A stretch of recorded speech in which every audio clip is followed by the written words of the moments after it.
আসসালামু আলাইকুম। আজকে আপনার কাছে একটা শেয়ার করবো। এটা একটা ক্যান ফিশ, এটারে সার্টিন কই আমরা।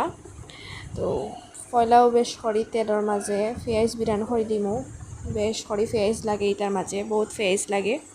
তো পেঁয়াজ পয়লা বালা করি বিরান করমু। বিরান করা বাদে আমরা এগুলোর মাঝে আমি একটু আদা রসুন বাটা দিই, আপনারা চাইলে দিতে পারেন, আবার নাও দিলে চলে।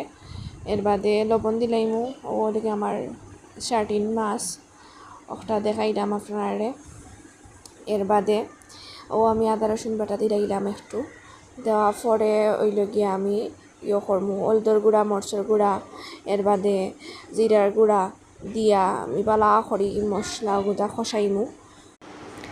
বালা করে মশলা গুঁড়া খসানির পরে আমি একটু পানি দিলাইমু বালা করে, যাতে মশলার খাসা গন্ধটা থাকে না।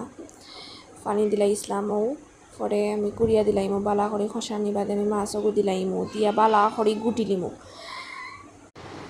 আর দেখতে পারা মাটির চুলার মাঝে রান্দা খুবই মজা হয়, এটা কইবার মতো নাই।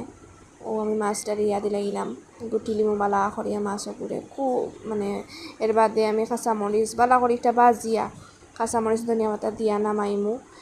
দেখতে কালারটা খুবই সুন্দর হয়েছে। এটা আপনারা যদি কেউ নরম খাইতে চাইন তো এইটার মাঝে একটু পানি দিয়া গুড়িয়া দিলাইবা, তো নরম হয়ে যাবা। আমরা একটু ক্রিস্পি খাই, একটা বাজা বাজা করিয়া পারে মশলাটারে আর মাছটারে, তো মজা লাগে। আমি কাঁচামরিচ ধনিয়া পাতা দিয়া বালা করি বাজিয়া আমি একটা নামাই দিমু। ওটা খুবই মজা হয়েছে, যত টানাইবা তত মজা। আমার লাস্ট লুক। সবে কইবা কিলা হয়েছে আমার রেসিপি।